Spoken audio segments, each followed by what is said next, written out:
Hello everybody, my name is Tom, or if you've come to this channel, you may know me as Hunky Manslave. Today I'm going to be doing a Bob Ross style spray paint art video. So as I go along, basically I'm going to be walking you through my process, and I'm going to put all the colours you're going to need to paint along with me down at the bottom of the screen. Alright, well, enjoy the video, and let's get painting. See you there. Okay, so let us begin, everyone. So the first thing I'm going to do with today's video is I'm going to put in a little moon. You can see here, and this is something you do a lot in spray painting, you know, adding moons and planets, because they turn out so wonderfully using this medium. And so you can see here, I've just laid down the outline just so that I have a rough idea of where I want my moon to go. And to do the moon, we're going to use three colors. We're going to use Hitachi Grey, we're going to use Aspen White, and ROARKE Black. Now, of course, the Hitachi Grey is going to be the main colour of the moon. As you can see, I've laid it down just there. And we're going to use black and white for our highlights. So you can see there, I've just laid down some Aspen White. And now we're going to be getting out a little bit of our ROARKE Black. Once I can find it, of course. There we go. Oh, actually, I think I grabbed the wrong one there. Yep, the correct tin of ROARKE Black is down in that bottom left-hand corner. There we go. So we're just going to put a little bit of ROARKE Black around the edge. Never forget to shake up your cans. It'll keep your pigments nice and well mixed, and basically will keep your cans lasting a little bit longer. So we just apply a little bit more grey over the top, just to basically make sure that the dominant colour of our moon remains that Hitachi Grey. And what I'm going to do here is just to create the craters, I'm just dropping some liquid clear, or I guess you call it clear varnish, straight onto the moon. As you can see, I'm a bit lazy, I've used my glove there. If you want to make sure that the varnish drops on completely clear, you should use a piece of cardboard, a piece of paper, just to make sure that you don't get any colour drippage. And what I've done there is just take off some of that extra varnish. I dripped a bit too much on. It also spreads it out a little bit. Then of course we do our shading. We put on some black, we put on some white to really get our shades in there. And now we'll take that black and white straight off to get that beautiful texture. And that texture is going to, once the moon is surrounded by colour, that texture is going to look great. We'll just put a little bit of highlight there, and our stencil goes back on. So now we're going to start painting the main sky. So once again, we're going to go into the ROARKE Black, and I'm going to start from dark colours and paint inwards towards our source of light, which is that moon.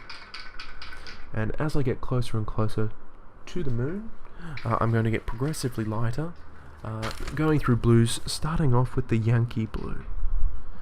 And then after that, we will be moving into, I think it's, I go into Enoch's Bong, is the colour I have here. Yep. Oh, nope, sorry, that's my royal blue. Royal blue we go into there. Then from royal blue, we will be going into Enoch's Bong, and then from there into frostbite around the moon. You can see what I actually do here is you can see that Enoch's Bong can go all the way around, because on that side, you know, we don't see quite as far, so we don't need any of the darker colours. What I'm going to do here quickly is I'm just going to blend the darker colours a little bit to make sure that there's no straight lines, because, you know, I mean, nature doesn't have too many straight lines. It's all these wonderful curves. Mother Nature's wonderful that way. Sorry, probably a little sexist. And so from here, we're just going to add some of our frostbite around the moon. You can see here, it's probably bugging you guys as much as it is me. There's a little blotch, a little dab of that clear varnish is preventing the paint from going down well. Don't worry, I'm going to make a few attempts to fix this in a moment. As the great man Bob Ross once said, there are no mistakes, there are only happy accidents. But for the time being, before I fix that, we're just going to put down some stars. Okay, so now we're going in to try and fix that blotch. You can see it doesn't quite work the first time, he's still there. So, yep, we just rub him out and paint him over. And we're going to get rid of that overly bright patch off to the side there. And there we have our moon. So now, let's remove our stencil. Oh, look at that. That's come out absolutely perfectly. So now, we're just going to give everything a quick dry. So what you'll need for this, it's very simple, you just need a lighter. And if you can, use your clear coat.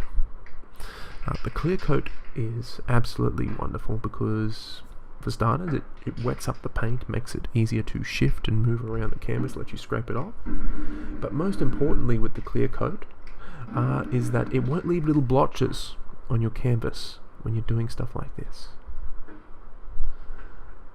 Okay, so now we've dried that, we've got our sky, the beautiful gradiented sky. So now what we're going to do now is we're going to add some clouds to that sky. Because every good sky needs clouds, right? So what you do with this is that you just cut a bunch of little circles out of a stencil, and then with your white you just very lightly just spray here and there, and then just give it a quick horizontal stroke just to fluff the bottom side of the clouds. So there we go. Spray a bunch of stencils on and just a couple of quick strokes. There we are, and you can see here, it doesn't have to be at the edge of the page either, you can see as I do here. Right in the middle, we just go across a couple of times and then fluff the bottom. There we are. So now we have a bunch of little clouds in our sky.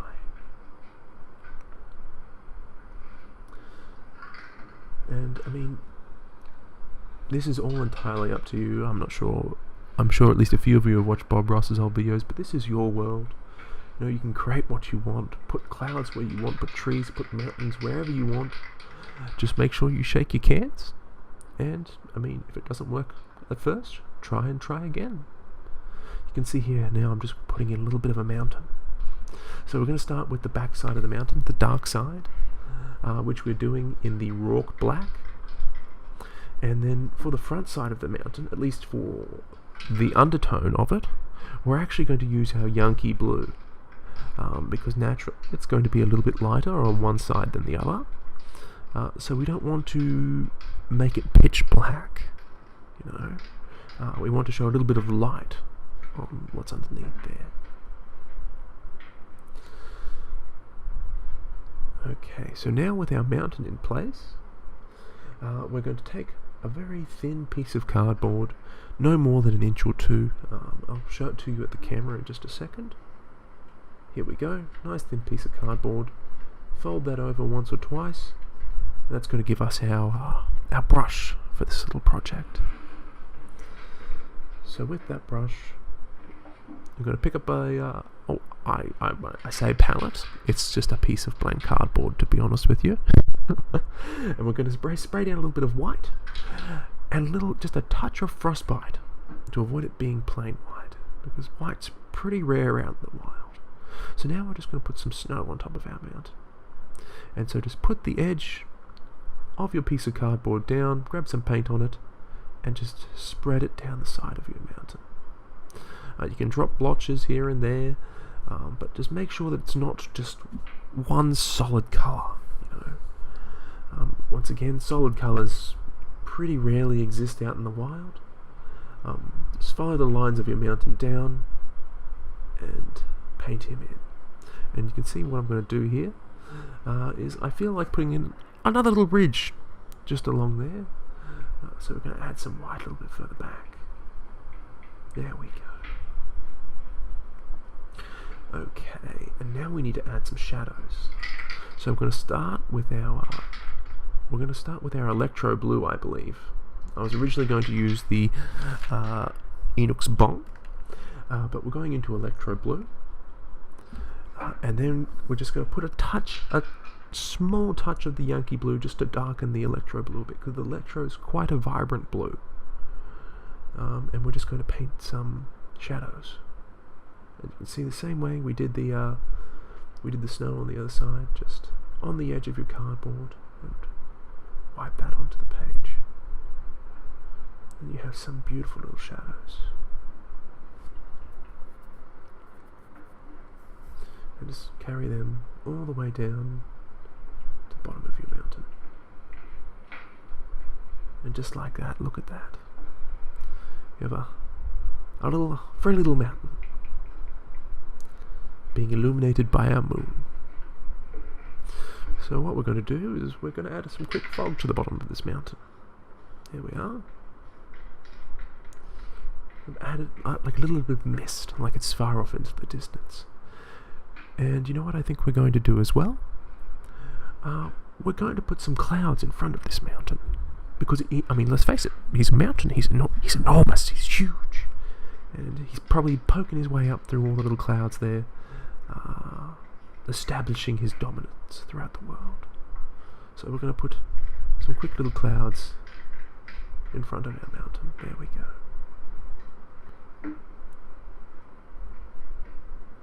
And you know what? We're going to layer these clouds a little bit too. If you want to layer your clouds, it's very, very simple to do. What you do is you grab a very light colour, the colour of the sky preferably, a light version of it. In this case I'm going to use the Enoch's Bong. And you add that to your white, and then you paint some more white clouds over the top. And that'll create the illusion of depth within your clouds. There we are.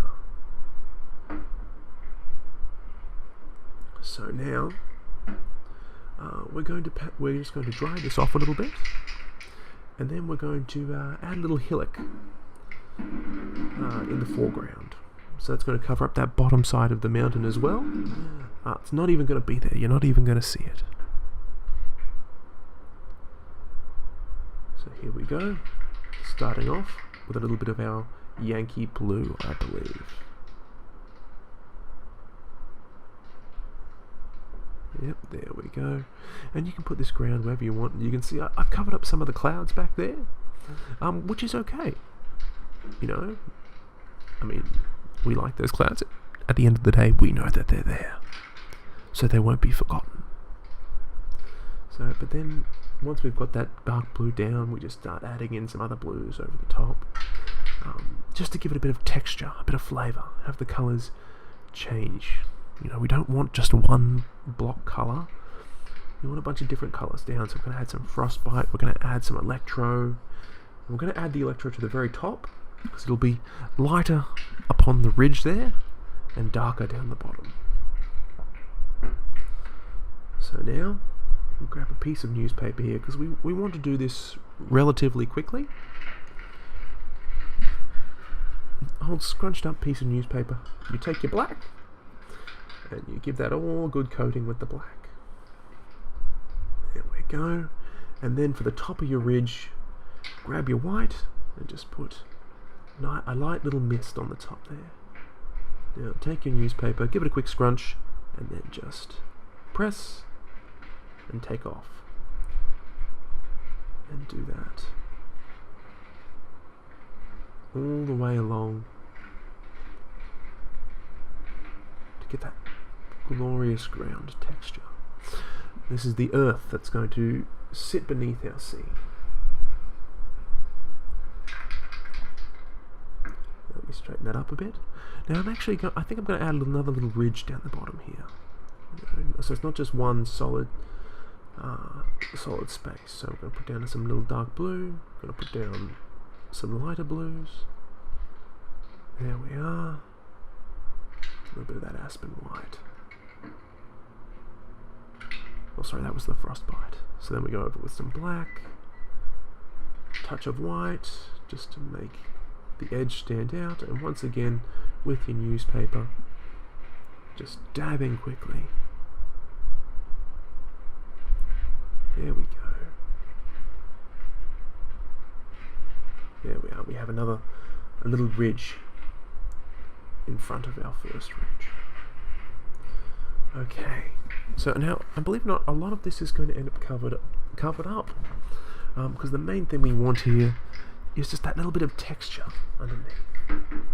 So we're going to add a bit of a white mist, and you take a fan brush, an old fan brush that's all stiff and decrepit now, and we're just going to pull up, like so, to create all these wonderful little lines. And this is going to create the illusion of grass. It's going to create the illusion of a meadow that hasn't been chopped down, hasn't been mowed. It's going to be all these wonderful little things happening here. You can see what I try to, like, I mix it up a little bit, but most of the grass is brushing off to the right, as if there's a little bit of a breeze coming across this peak here. So there we have our first layer of grass. Now we're going to put another layer down. But before we do that, we need our star. Here he is. So this stencil here is just created by cutting out onto plain 450 gram cardboard, and I'm just going to take my black and just spray our friend into the scene here.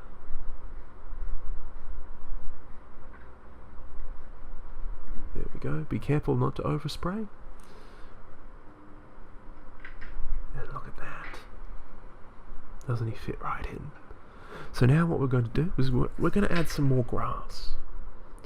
We want this to be a whole little meadow that he's standing in. And naturally, some of the grass will be standing up in front of him. In order to make it easier to pull up our grass, we're just going to put down a quick layer of liquid clear, and here we go. So now you can see I'm definitely brushing in one main direction, because this is a nice windswept little plain here. And you may think it's pointless to just add all these layers. We're just covering everything up underneath, but it's not so, because all these things happening underneath, you may not see them anymore, but they're all adding to this. Those blues we put underneath, they mix with the grass and they give it vibrancy in different places. That white layer of white that we put down adds a little bit of mist just showing through the grass. You can layer this all the way down your painting. There we go with some more clear, and look at that. Just pulling up, pulling a little bit to the right, just so that, just so that that wind is still moving the same way. There we are. Now I think we're going to paint this ridge that we have in front of it, actually. So let's get back here.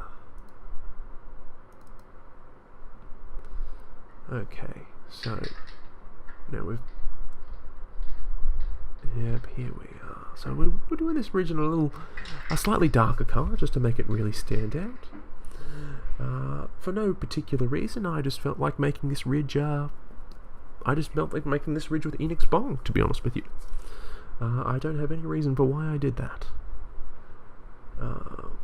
But honestly, that's the glory of painting, is that this is your world, you can do whatever you want. So there we have it, our samurai upon a grassy plain. That's the glory of nature in the background. But what we're going to do, we're not done quite yet. For starters, of course, we need to add some a little bit of shading to our samurai. To make him really stand out in this scene. So we're going to take our clear, we're going to spray some quickly on our friend, and now what we're going to do is we're just going to highlight the side of him that's facing towards our light source. And to make it clear which way he himself is facing, we're going to add in a couple of little lines, just to show that he's not looking at us. He's looking towards that moon over there. Just highlight his sword. And there we go. So you can see we'll highlight his hat as well, just to make it look like he's facing away.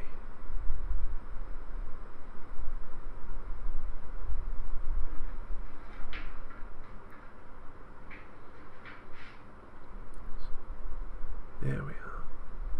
And this is probably the most difficult part of this technique, is just scraping off all these little pieces so that they look nice.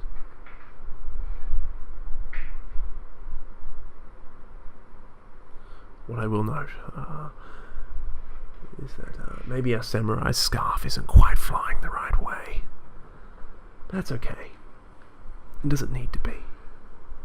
I mean, it doesn't really matter at all. It'll be very chaotic wind up there, not just blowing in one direction.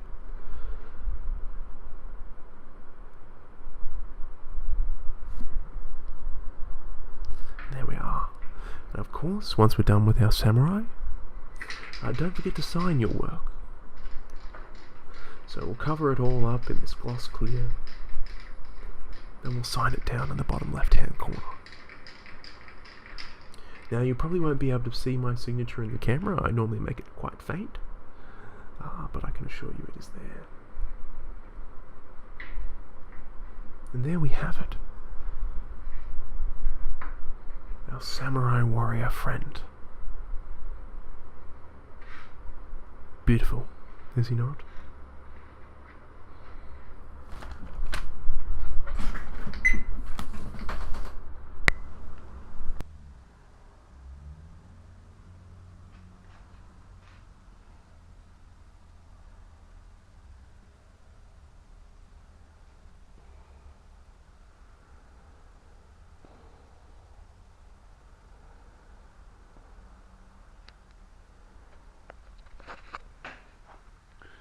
Alright, so there you have it, folks.